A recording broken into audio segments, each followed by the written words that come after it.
Magandang morning, Luzon, Visayas at Mindanao. At sa ating pong mga nakakasama sa ibang bansa, magandang umaga, magandang tanghali, magandang hapon, magandang gabi, o magandang madaling araw. Ano man pong oras ang inyong kinalalagyan, sa mandako kayo na mundo naroon, ay laging sumagi sa inyong alaala. At huwag niyo pong malilimutan ang pag-ibig ng Diyos sa bawat isa sa atin ay gayon na lamang. Ano pat ang kanyang bugtong na kanyang ibinigay upang sinumang sumampalataya sa kanya ay huwag mapahamak, kundi magkaroon ng buhay na walang hanggan. At ating po binabati ang ating pong mga nakakasama sa ating pong Google Meet na kamanggagawa sa Panginoon. Ano po? At magsama-sama tayong ipahayag ang kabutihan ng Diyos, subaksi para sa Kanya. At unahin natin siya, ano po? At simulan natin ang ating pong araw na atin siyang awit papurihan, magalak na lumapit at manalangin. At pag-aralan po natin ang kanyang mahalagang mensahe ng pag-ibig sa bawat isa sa atin. Bagaman tayo iilan ay hindi po hadlang ang bilang upang tayo magpatuloy, ano po. At lagi tayong may kagalakan na maglilingkod till Jesus comes. Mga minamahal, ay manawa ay huwag tayong magsawa na unahin natin siya. Ating binabati, Sister Marican, gayon din Sister Ami, at gayon din Sister Melda. Magandang morning po sa inyo. Happy midweek, mga kapatid. Magandang umaga po sa ating lahat. Happy midweek po, Brother Marlon and family, kay Ate Marican. Gising-gising na po at tayo mag-morning devotional na. God bless us all.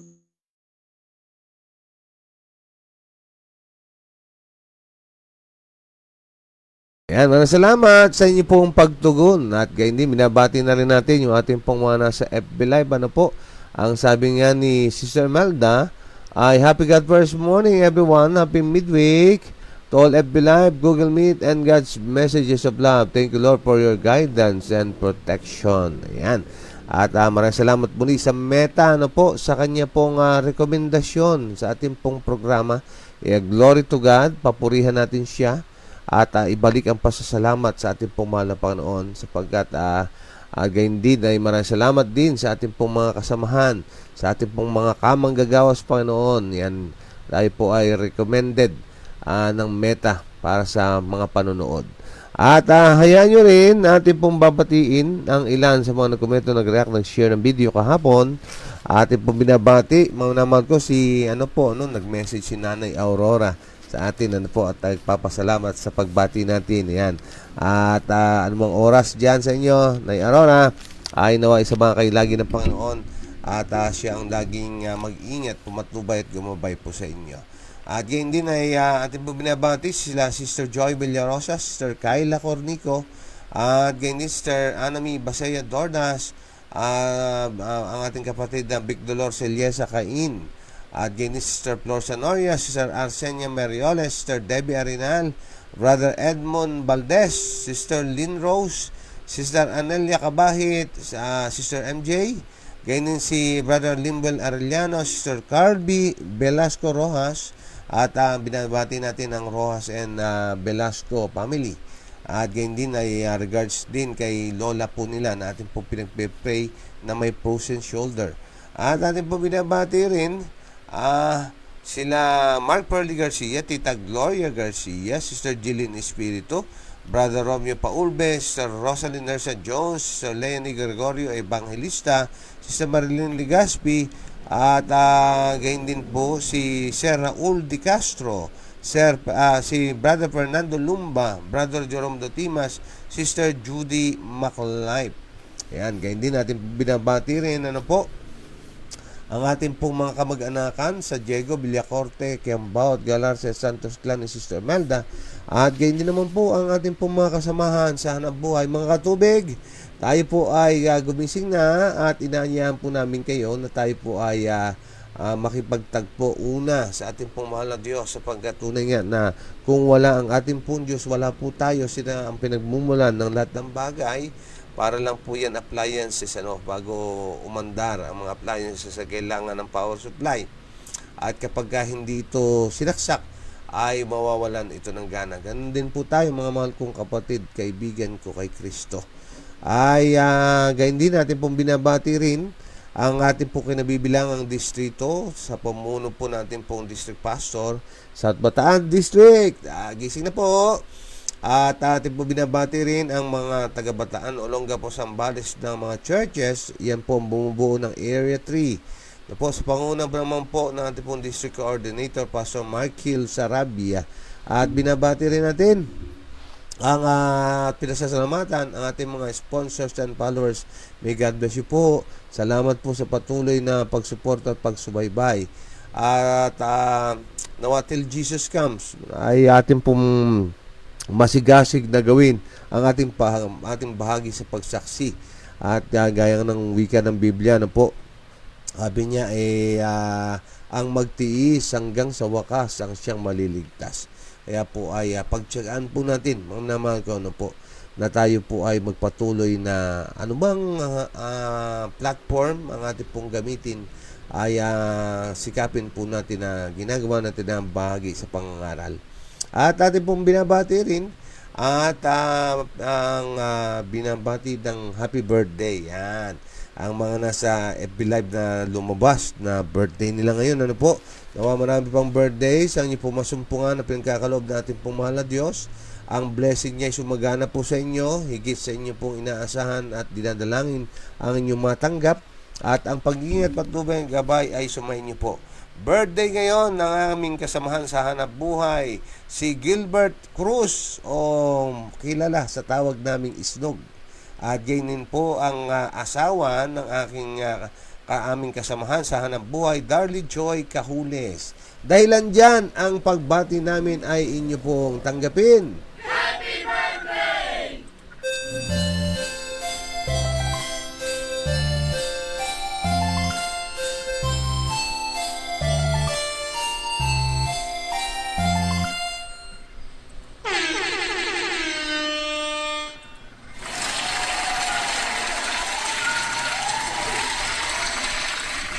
Ayan, happy birthday. Ayan. At ganyan din, pinasasalamatan po natin ang atin pong mga shavers. Sila Sister Nora Arenas, Sister Rebecca Pelayo, Sister Jennifer Casimo, Tita Lolet, Ate Juby, Sister Mary May Doliosa Espiritu, Ate Tessie Oliver, Ate Seni Stalita, at Sister Imelda Diego. Ayan. At ganyan din, ating binabati at nawa ay marami pa po ang maging kagaya po ninyo habang nabe-bless ay nag-share din naman. At binabati natin ang ating kamang gagaos pang sa magitan ng Google Meet. Magandang tanghali, Ate Edith, at sa inyo pong buong family. Magandang tanghali po at magandang umaga po sa inyo. Shout out po sa ating mga kapatid. Kay Sister Melda, nandiyan po yata siya na. Si Ami, kila Marical, at sa lahat ng mga magjo-join pa ng ating Google Meet at saka sa FB Live. God bless us all po. Yan, maraming salamat sa inyo pong pagtugon, sa ating pong pagbati. Ano po? At gayon din sa pag-invite. Yan, thank you so much, Ate Edith. At binabati rin natin ang mga nasa FB Live na at ang sabi ni Sister Leia Gumayagay, good morning, happy midweek po sa lahat, God bless us all. At si Nanay Eva ay bumabati, sabi niya ay happy God first morning sa po sa lahat. Happy morning devotional po sa lahat.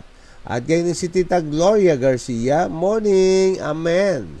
At gayon din si Tatay Ricardo at Nanay Lita Bacobe, bumabati po sa atin. Good morning po sa lahat. God bless us all. Ayan, maraming salamat sa inyo pong mga pagbati.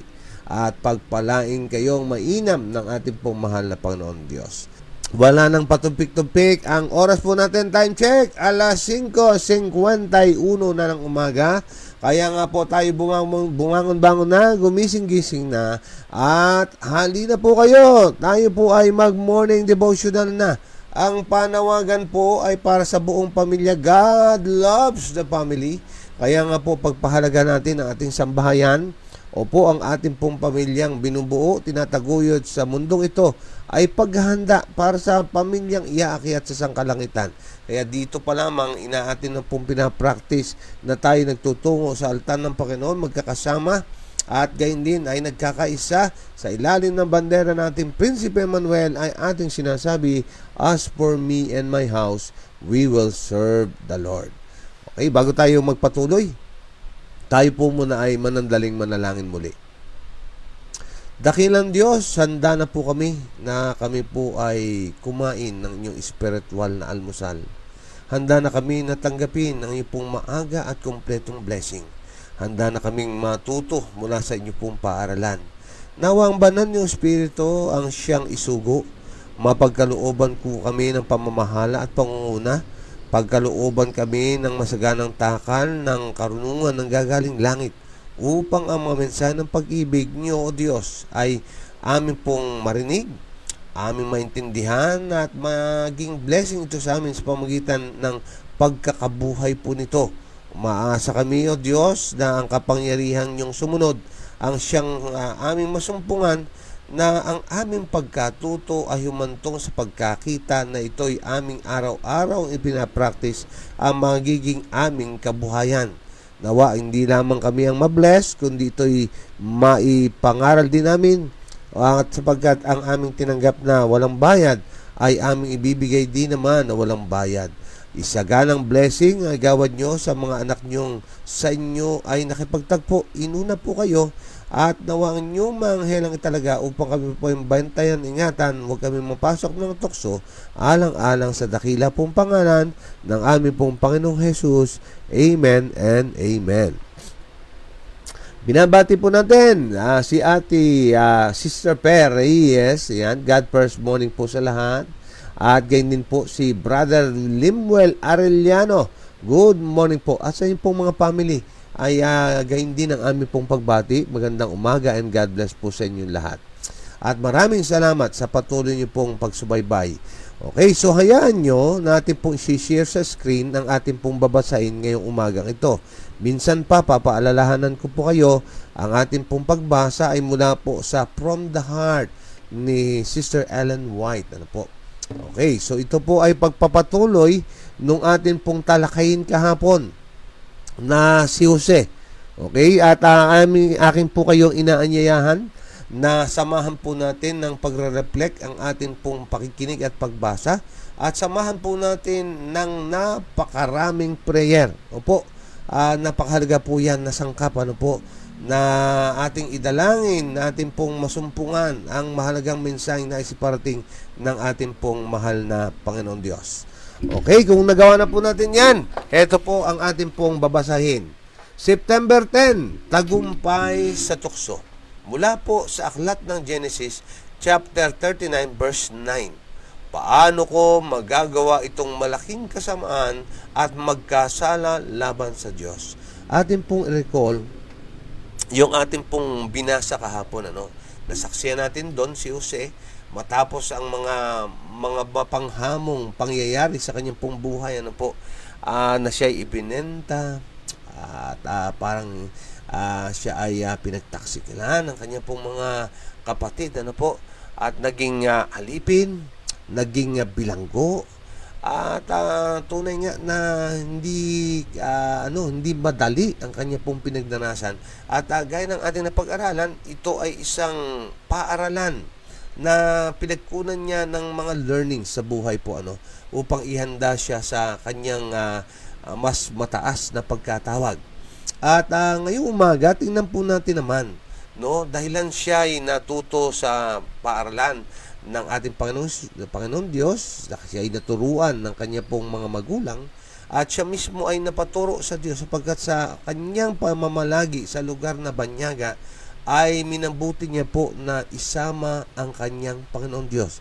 Binitbit niya ang kanyang pananampalataya. Kaya nga yun po ay napakahalagang, kung kayo po ay nanood kagahapon ng umaga, na po, napakaganda ng talakayin. At napakaigi na in all transactions of our life, bring Jesus po. Maminamag ko, no po.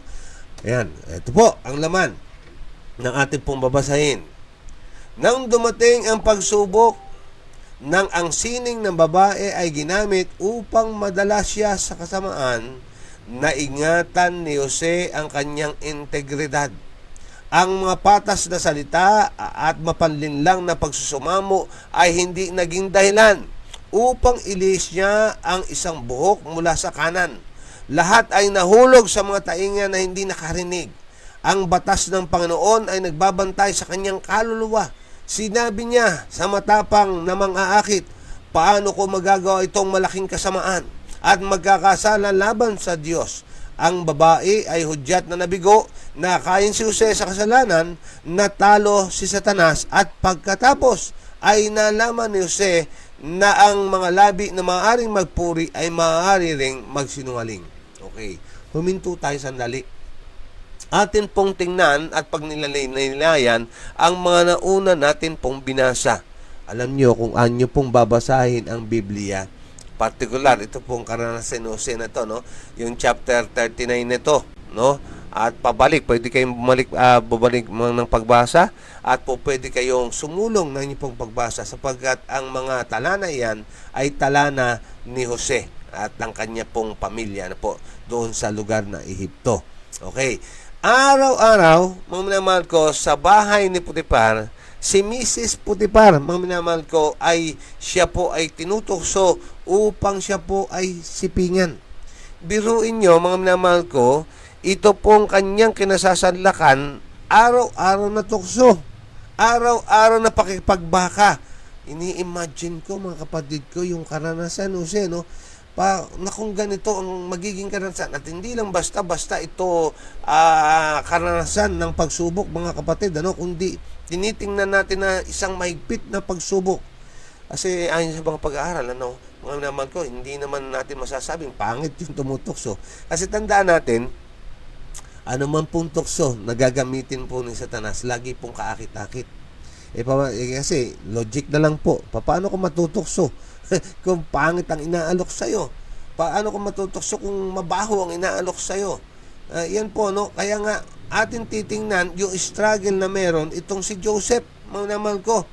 Araw-araw, ganun ang kanyang, imagine niyo, no? Parang siguro pagka ikaw ay gigising, parang ayaw mo bumangon. Naku po, heto na naman. Darating na naman ako sa napakalaking pagsubok sa buhay ko. Ngunit, ang sabi dito sa ating pong pinag-aaralan, matatag na nanindigan itong si Jose at hindi bumigay sa tukso. Alam nyo, napakahalagang aralin ang ating pong pinag-aaralan kasi tayo man, mga minamahal ko, ay dumaranas ng mga matitinding tukso sa buhay upang tayo ay dalhin sa pagkakasala, upang dalhin tayo sa kawalang pananampalataya sa ating pong mahal na Panginoon Diyos. Kaya napakahalaga ito pong ating araling ito. Kaya nga sabi ng ating pong bida ngayon, ano, ang kanyang tugon doon sa babae na ang sabi, sipingan mo ko. Ang sabi niya, paano ko ito magagawa, itong malaking kasamaan at magkakasala laban sa Diyos? Mga kapatid, tayo po ba ay ganito rin ang ating pong nasasambit? Ano po? Ganito rin ba ang ating katibay na pinanghahawakan ang ating mga pananampalataya? O tayo po ba ay hindi pa man tinututukan ng kano naman ay binibigay na natin yung ating pong sarili sa tukso? Alam nyo, sabi ng banal na kasulatan, sa aklat ng Hebreo yata, kung di ako nagkakamali, sabi niya, sa inyong pakikipaglaban sa tukso ay hindi pa nagdadanak ng dugo. How much more, mga kapatid, ano, kung sa wala pang buhay na nakasalalay, kusang loob na nating ibinibigay yung ating pong matamis na oo. Hindi man lang nahirapan si Satanas na tayo tuksuhin, kundi bagkos ay kusa na tayong bumigay. No po, mga minamahal. Kinakailangan po magkaroon tayo ng pag-iisip. Kinakailangan po na ating tingnan ang sabi ng Biblia na kung saan ang sabi niya, mulit-muli aking binabanggit, saliksikin ninyo ang inyong mga sarili, tingnan ninyo kung kayo'y nasa pananampalataya pa, malibang kayo'y mabigo sa pagsubok. Kinakailangan, mga minamahal ko, na atin po itong mapaglabanan, yung mga tukso. At ito'y ating malalabanan lamang at mapagtatagumpayan, pakinggan nyo pong maigi, hindi sa ating sariling kakayanan at kaparaanan, kundi sa lakas at kapangyarihan ng banal na Espiritu. Opo, kung inyo pong susubukan na ito'y inyong harapin ng kayo lang, mga kapatid, ay tayo po ay may katiyakang mabibigo. Sapagkat iniwan sa atin ang halimbawa, partikular dito sa ating pong pag-aaral, na kailangan kabit-bit natin ang ating pong Diyos. Bit-bit natin ang ating pananampalataya. Okay, tuloy po natin. Ito pa, itong sa bandang huli, sabi niya, at pagkatapos ay nalaman ni Jose, ang mga labi na maaaring magpuri ay maaari ding magsinungaling. Actually, yan po ay biblical, ito po ay paalala. Mga kapatid, hindi po maaari na magsama ang isang labi na pumupuri at nagluluwalhati sa Diyos at pagkatapos maririnig din dito ang panunumpa, maririnig din dito ang panunukso, maririnig din dito ang mga magagaspang na mga sinasabi natin. Hindi po pwede, mga kapatid ko, na magkasama na gumagawa iyan. Kaya nga po, mapapaalalahanan nawa tayo na kapag kaya tayo ay nagbe-bless, huwag naman ding mapakinggan sa atin ang pagka-curse. Mga mahal ko, piliin po natin na maglingkod sa ating pong mahal na Diyos ng buo. No po? Okay, ang sabi dito, ang asawa ni Potiphar ay naghiganti sa kanya sa pamamagitan ng kanyang mga akusasyon laban sa kanya, dahil hindi nagkasala si Jose laban sa isa na nagtiwala sa kanya. Inalis sa kanya ang karangalan na sa pamamagitan ng biyaya ng Diyos at makatarungan niyang natamo, at nagdulot sa kanya na kaugnayan sa mga dakilang tao ng Ehipto ang biglang kahihiyan na ito mula sa posisyon ng isang pinagkakatiwalaan, pinarangalan na lingkod hanggang sa isang hinatulan na kriminal. Okay, atin pong damhin, ilagay natin ang ating pong mga paa sa sapatos ni Jose. Siya po ay nagtapat. Pinili niya na siya po ay manindigan sa tama, na wag siyang mapatukso dito po sa asawa ni Potiphar.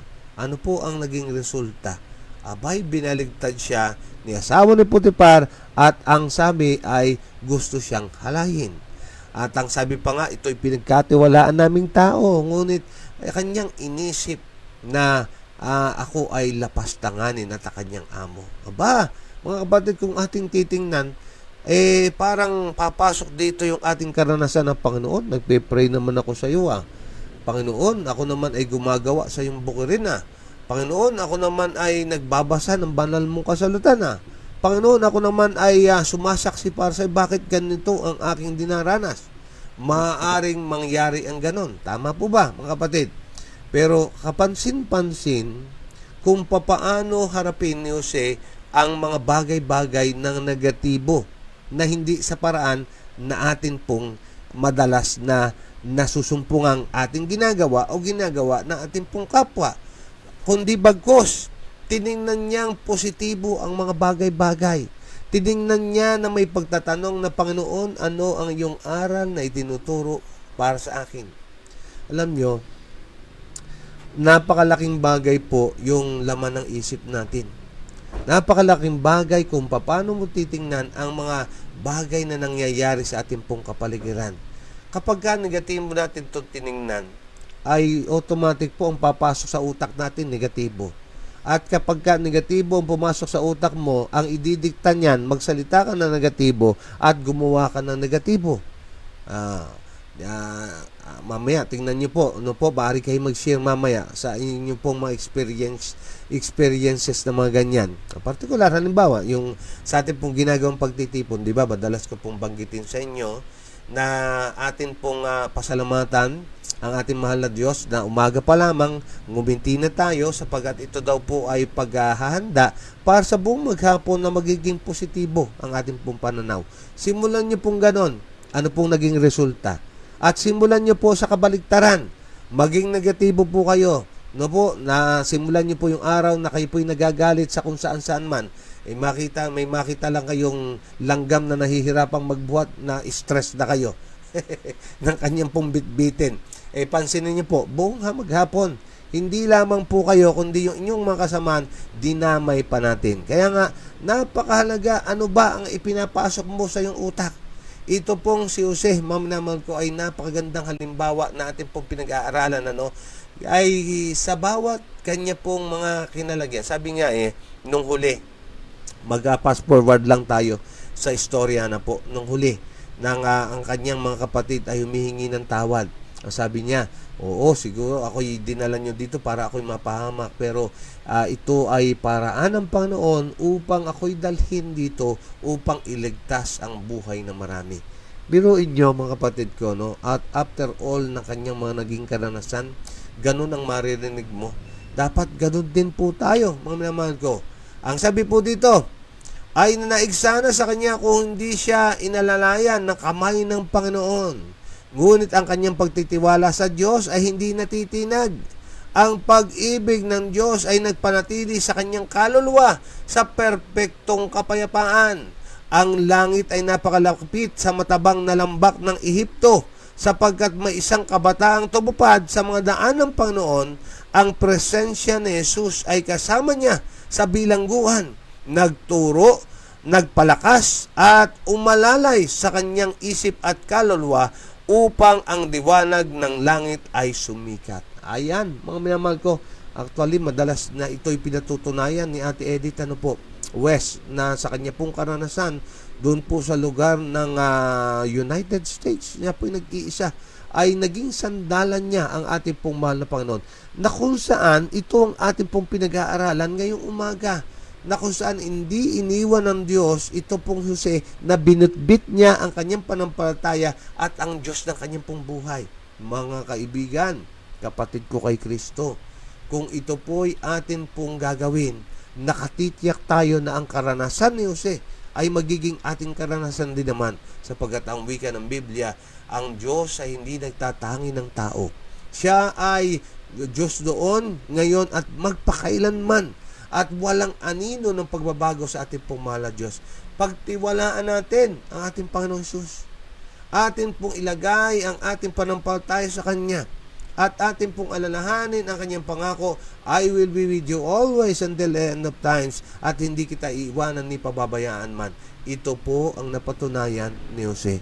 Siya ay nagtagumpay sa tukso dahil kay Jesus. Dahil sa kanyang mga kahirapang dinanas na kanyang nalagpasan, ito ay dahil sa kapangyarihan ng Diyos. Yung mga kapagyatian, yung kanyang kalungkutan, napagtagumpayan niya. Bakit? Sapagkat kasama niya ang Diyos na ito'y inihirap. Kaibigan, kapatid ko, huwag nating suungin ang mabibigat na pasan na mag-isa lamang po tayo, sapagkat dudurugin kanyan. Ang ating Panginoon Jesus ay nagwika, ang sabi niya, lumapit kayo sa akin, kayong lahat na napapagal na nabibigyan ng lubas ang inyong pasanin, at makakatagpo kayo ng kapahingahan sa inyong kaluluwa. Si Jose ay nakatagpo ng kapahingahan kay Jesus. Ikaw din at ako ay ganito rin ang ninalayo ng Diyos na maging ating karanasan. Si Jose ay sinubukan ng pagmamahal at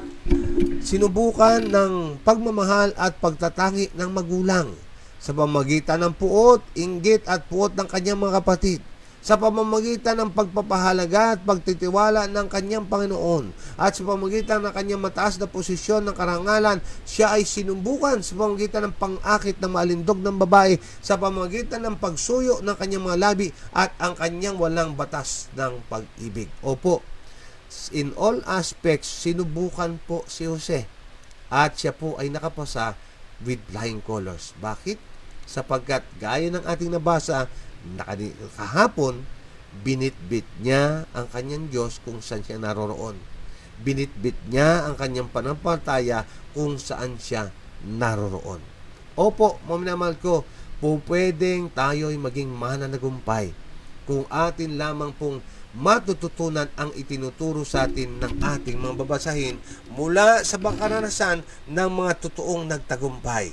Ngunit, ang matatag na katangian ni Jose ay hindi nagpahintulot sa kanya na makinig sa tinig ng manunukso. Ang kautusan ng Panginoon ay kanyang kaluguran, at hindi niya hiniwalayan ang tuntunin nito. Ang wika nga ng Biblia, mga minamahal ko, iningatan ko sa aking puso ang iyong kautusan upang ako'y huwag magkasala laban sa iyo.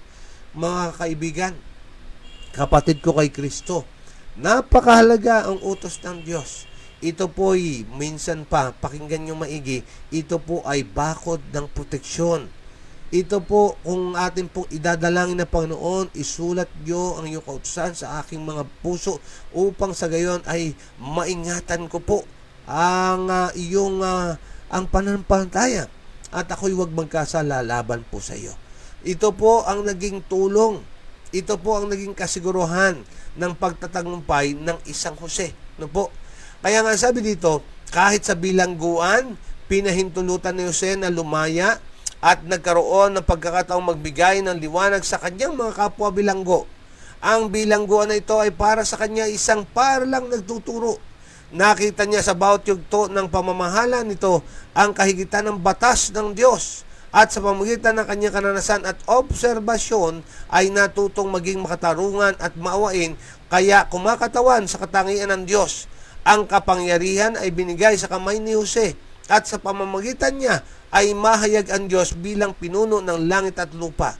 Ngunit dapat siyang sanayin sa kahirapan ang paaralan kung saan dinesenyo ng Diyos na matuto ang kanyang mga anak. Kaya nga, mga minamahal ko, kung tayo man ay nakakaranas ng mahigpit na pagsubok, huwag po natin itong ipabagsak. Huwag po natin itong ikapanlumo. Kundi ito'y ating tingnan bilang isang patabang lupa sa isang upang tayo po ay higit na mamunga.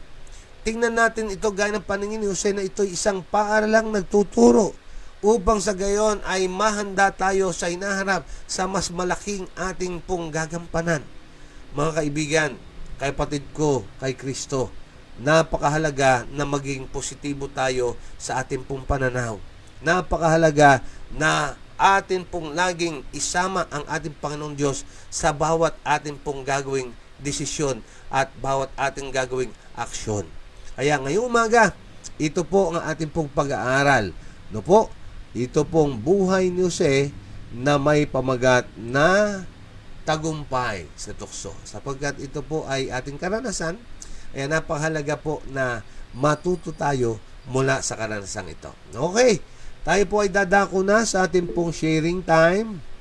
At kung meron pong ibig sa inyo na magbahagi, ay maigi po natin na pong gawin ito ngayon. Ano po, sapagkat gaya ng nabanggit ko, yung ating pong mga sinishare ay isang malaking po ito, aral sa atin at malaking blessing na atin pong naibibigay sa ating pong kapwa-tao. Okay, Sister Imelda, sige po, go ahead. Mapagpalang umaga po sa ating lahat, mga minamahal na kapatid. Si Jose pa ay isang alipin na sumunod sa Diyos. Siya po ay may masayang pamilya, si Jose, at ang mga kapatid niya, pero may nasira po ito ng dahil sa inggit. Siya po ay naging alipin sa Ehipto, at si Jose po ay naglingkod kay Potiphar. Ang kwento po dito ni Jose ay ng buhay niya ay naging silbing isang makapangyarihang halimbawa ng tiyaga ng pananampalataya. Marami man po siyang karanasan na nangyari sa buhay niya pero ang Panginoon hindi po siya iniwan kailanman. Di ba po yung asawa ni Potiphar nagkaroon po ng pagnanasa kay Jose pero ito napagtagumpayan po to ni Jose, hindi niya po ginamit yung pagiging alipin niya pero ang ginawa niya po ay ang maglingkod ng tapat sa ating Panginoon. Kaya po dito makikita po natin kung ano man po ang mga pinagdaraan ng hirap, pasakit sa buhay, magtiwala ka lang po sa ating Panginoon, ikaw po hindi pababayaan at mapapagtagumpayan mo po ang lahat ng mga pagsubok sa buhay. Ikaw po ay magiging matatag kapag ka ikaw ay nananampalataya at nagtitiwala sa ating Panginoon. Magandang umaga po sa ating lahat. Amen. Sister Imelda, thank you sa iyong isinera, no? Amen. Kung atin pong titingnan, ninimi-nimiin natin, karanasan po natin, ito atin pong binabasa, na po. At napakaraming tukso ang maaaring sinuong ni Jose. At tayo rin, mga kapatid ko, ay napakaraming tukso na atin pong pinaglalabanan. At napakaigi na dito sa paaralan na atin pong pinapasukan ngayon, ay tayo po ay natututo. Upang sa gayon, kagaya ng karanasan ni Jose, nawa ay tayo din naman ay magtagumpay. Okay, Ate Sara, sige po, go ahead, Ate Sara. Good morning po at happy midweek po sa lahat. Sabi nga po na don't give up. Wag nating ikatwiran ng lumubog na kung lulubog. Wag nating ikatwiran na malulong na kung malululong. Kumbaga patuloy na, kung tayo'y malalaglag at nasa dulo na lang, patuloy na mangunyapit at pilitin nating maabot ang Panginoon. Sapagkat, wala tayong, magiging matibay na sandigan kundi ang Panginoon lamang. Patuloy na sumunod, makinig, mag-aral at, patuloy na, ah, abutin talaga ang ating Panginoon para hindi tayo mapalagay malulung pa ng malulung at malubog pa ng malubog. Yun lamang po. Amen. Amen, Ate Sara. Magpatuloy lang na lumaban, mga kapatid. Sabi nga ay ang nagwawagi daw ay hindi daw na hindi daw sumusuko, no po. At ang hindi sumusuko, mga kapatid, ay hindi pa daw nagwawagi. Kaya magpatuloy lang tayo, no. Bagaman minsan ay nadadapa, pero tandaan natin, mga kapatid, hindi po yung pagkadapa ang may bagay na tumitimbang eh. Yun pong pagtayo natin mula sa pagkadapa. Opo, mga naman ko, madalas nabibigo tayo sa pagsubok. Pero sabi nga ni Ate Sara, yung pagkabigo mo, huwag mong hayain na maglugmo ka na lang. Parang naalala ko ito. Sabi sa health lecture, sabi niya, meron daw po isa na nagre-reduce. Kagaya ko, Ate Sara. Nagre-reduce ng kanyang timbang. Ngayon, ilang araw sa pagpipigil niya sa pagkain, nasumpungan na siya ay hindi masyadong na obvious yung pagbaba ng kanyang timbang. Ngayon, ilang araw na siyang nagtagumpay, po. Ngunit dumating ang pagkataon na siya po ay nagpunta sa isang handaan. Naku po, ang dami ng masasarap na pagkain. Nabigo siya sa pagsubok. Ang sabi niya, ay nako, wag na lang nga kang mag-diet. At sapagkat ako ay nasayang yung ilang araw ko at ngayon heto na ako ay kumain na uli, ay wag na lang mag-diet. Tanong, yun pong hindi niya pagda-diet, kamusta ang kanyang kalusugan? Kumpirmasado na po, na-compromise na ang kanyang health. Kaya kinakailangan niya pong magbawas. So, ibig sabihin ba, hayaan niya na lang na atakihin na lamang siya at wag na po siyang mag-effort? Yun po ang sinasabi natin. Ano po? Kung tayo man ay mabigo sa isang pagsubok, wag po tayong hihinto. Kundi bagkos, matuto tayo mula sa pagkabigo at ating malaman kung paano tayo magtatagumpay. Ano po ang sekreto? Actually, hindi sekreto. Open secret po ito. Ang pagtatagumpay ay kay Jesus po lamang. Ayan. Okay. At sir, thank you. Sister Raquel, sige po, go ahead.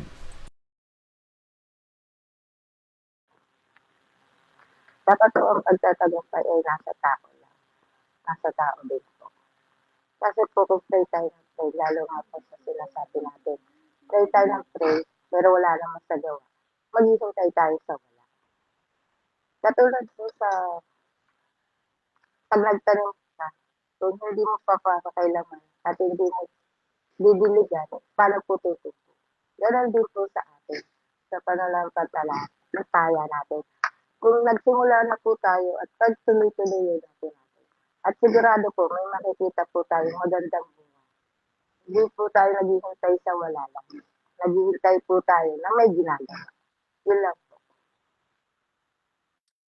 Amen. Amen, Sister Raquel. Alam nyo, yung pong message, yung pong shinare ni Sister Raquel, ano po, actually, yan po ay message sa Sabado, no po. Kaya hindi ko na i-expound, wala na po ko idadagdag doon. Basta ang sabi ni Sister Raquel, meron din po tayong bahaging gagampanan, mga kapatid ko. Bagaman, solely, mga minabal ko, sa kapangyarihan lang ng Diyos, tayo po ay magtatagumpay, pero may gampanin din po tayo, mga minamahal ko. Po. May bahagi tayo. In cooperation, in cooperation with God, mga minamahal, ay yun po ang ating pong tinitingnan ngayong umagang ito. Okay, thank you Sister Raquel sa iyong ibinahagi at yung binahagi na yan ay palawigin pa natin sa Sabado. Ayan, sa Divine Worship. At samantala, ating pong binabati, si Brother Alan and family. Magandang morning, happy midweek. Magandang umaga po sa lahat, Brother Marlon, at sa inyong pamilya. at sa bawat isang pamilya po na nandito. Isang happy Tuesday po sa lahat. God bless us all. Mag-reflect na lang din po ako. Alam mo mga kapatid, wala nang sasarap kapag tayo'y sinusubok. Kasi doon natin nalalaman na ang ating Panginoon ay mahal tayo. Kapag wala ng pagsubok siguro, ika nga, naibigay na kasi lahat ng ginhawa Ala na. Hindi na natin nararamdaman yung pagsubok. Pero, andun ang bakit na ngayon wala ng pagsubok? Kaya yung mga nakaano sa flood control, kung tingnan natin ang walang buhay. Halos milyon-milyon mga kapatid ay tayo, mga kapatid. Ito ang bagay na mayaman tayo ang pagsubok. Subalit, sa bawat pagsubok na meron tayo, tandaan natin mga kapatid, na may malaking Diyos tayo sa kabila ng mga pagsubok nito. Salamat po. God bless us all. Amen. Amen, Brother Alan. Thank you so much. Naalala ko isang nabasa ko, gaano man kasing laki man ng ocean liner yung ating mga inaharap ng mapagsubok at kahirapan. Pero tandaan nyo po, kasi lawak ng karagatan ang ating mahal na Diyos. Kaya nga kung ganun, bakit ka panghihinaan ng loob? Bakit ka madidiscourage? Bakit ka matatakot? Bakit ka mababalisa? Samantalang ganun po pala kalaki ang ating mahal na Diyos. Okay, thank you, Brother Alan. Ano ba ating binabati po? Si Sir Anelia Kabahit. Good morning po, happy midweek sa lahat, God bless. At si Ate Peli, happy midweek, God bless. At si Sister Ligaya Santiago Domingo, blessed morning po sa lahat. Sister Jennifer Casimo, magandang umaga po. Happy morning devotional. Sister Judy MacLife, good morning po sa lahat. Happy midweek, God bless. At gayon din po si Sister Mina Bowers. Thank you so much, Sister Mina, sa iyong pong pagsubaybay at sa iyong pong pagsuporta sa ating pong Media Ministries /Church Planting. May God bless you po. At gayon din si Nanay Juanita Arabos Kabakungan. Good morning po sa lahat. Happy midweek po. God bless us all. At gayon din si Ate Tessie Halober. Bumabati rin sa atin ng magandang umaga. At gayon din si Sister Arsenio Merioles. At gayon din si Sister Laarni Salazar. Good morning po. At gayon din si Sister Jennifer Casimo ay sabi niya ay Amen. Okay, Sister Marical, sige po, go ahead. Okay, good morning po sa lahat. Nais ko lang pong sa umagang ito ay sabihin sa Panginoon na salamat po Panginoon kasi nakalampas po ako sa pagsubok at narito po ako ngayon nagpapatuloy. Kumbaga po mga kapatid, sa araw-araw ng ating buhay, yung para tayong naglalakad lagi sa damuhan na masalimuot, yung ang dami-daming damo na parang hindi na ba tayo makalabas, hindi na tayo makabalik, ang dilim-dilim. Ang hirap po ng ganun po mga kapatid. Tapos lalong mas ramdam mo pala talaga kapag yung nag-iisa ka, kagaya po ni Mr. Edith na nasa malayo siya. Ramdam na ramdam niya na yung pag malayo ka sa mga mahal mo sa buhay, ramdam na ramdam mo, hingi ka talaga ng tulong sa Panginoon, yung kinakausap mo yung sarili mo, Panginoon tulungan mo ako, paano ba ito? So mga ganun po yung mga sa ating buhay po mga kapatid, ramdam natin na hingi talaga tayo ng tulong kasi kagaya nung kagabi na pinag-aralan natin, nagre-reflect na naman sa salamat sa Panginoon kasi nandun na lang yung paalala niya sa atin, na kagabi yung sinabi ng ating kabataan na magpatuloy lang tayo kasi lagi tayong tinutokso. Kung walang tukso sa buhay, hindi po natin maaalala yung Panginoon. Kung puro hayahay na lang yung buhay natin, hindi po natin siya maaalala. Kaya po, yung minsan po, mahirap po talaga yung kapag tinutokso na tayo tapos yung papatulan pa natin yung tukso, maliligaw na po talaga tayo. Kaya ang hirap po ng gano'n na pagka minsan masakit, nagkakaroon ng problema. Kapag yung tukso, kinusinti mo pa, o sige magpatuloy ng gano'n, akala mo masarap, sige lang. Pero papunta ka pa. Naalala ko po yung kwento sa mga sermon na yung palayok, nandun ka, akala mo hindi pa mainit, yung pala naluluto ka na doon. So yun po yung buhay po natin mga kapatid, na akala natin okay lang, yung pala unti-unti na tayong nawawala sa pananampalataya, nawala na po pala tayong pag-asa na kaya hanggat makakaahon pa tayo, hanggat alam po natin na tayo po ay meron pang solusyon. Umaga po sa araw-araw may chance pa tayo, may buhay pa tayo kasi hindi natin talaga alam yung buhay natin hanggat may buhay pa tayo, may pag-asa po tayo hanggat nagigising po tayo sa araw-araw. Thank you palagi sa Panginoon kasi ating balikan yung mga nagdaan na nangyari sa atin na sa buhay na hanggang sa ngayon nakakatayo pa tayo, nakakahinga pa tayo mga kapatid. Kaya po rin po ang ating Panginoong Diyos sa umagang ito, appreciation, thank you po sa lahat ng pagsubok, masaya man o malungkot na ating kinakaharap. At salamat po sa prayers, sa mga prayers, lalo tigit ang mga kapatid natin na kapag kaalam na may problema ka, Ate Marical, mag-pray tayo. Ate Marical, mag-pray tayo. Kaya po, ganun din yung gawin natin, kapatid, mag-pray tayo kung sino po yung ating pong nai-encounter. Yun lang po yung ating maitutulong na maipag-pray po natin sila. Salamat po and God bless us all. Amen. Amen, Sister Marical. Opo, mga kapatid, panggising po. Yung mga problema na yan, yung mga pagsubok na yan, iyan po ay gumigising sa ating pong mga nakakatulog na pananampalataya. Kaya ipagpasalamat po natin. Sabi nga in all things give thanks to God. Po, ipagpasalamat po natin lahat yan. Okay, thank you, Sister Marical. Sister Ami, go ahead. Happy midweek po sa ating lahat. Sa akin po dito ay, ang aking pong natutunan ay, don't entertain yung mga mali. Kasi kung minsan po kasi, ini-entertain po natin yan, yung mga maling nangyayari sa buhay natin. Kaya yung problema, binabantayan din tayo kasi ini-entertain natin. Kaya sa akin po, lilipas ang lahat ng problema kung idudulog po natin yan lahat sa ating Panginoon kasi nandyan lang siya, laging nakikinig. Kung baga, hindi pa nga po natin hinihiling kung minsan sa Kanya meron na rin kasagutan. Kaya po, wag tayo mag-stay sa problema. Bayaan mo yung problema, ika nga na mamoblema sa'yo. Kaya wag lang po nating i-entertain para hindi siya manatili po sa atin. Yun lamang po. Thank you. Amen. Amen. Ayan, napakagandang payo yung inano ni Sister Ami na yun, po. Kasi tignan nyo, pag may bisita sa bahay nyo, in-entertain nyo ng mga ganda, di ba't nagtatagal yung bisita nyo at sapagkat nagiging komportable siya? Aba, mga kapatid, ganun din po. Kapag po yung tukso ay binigyan natin ng pansin at pinamper pa natin yung mga karanasan na hindi maganda, yung mga problema na yan ay talagang sabi nga yan ay dumadaan lamang po, mga batid ko. Huwag natin pong tambayan. Po?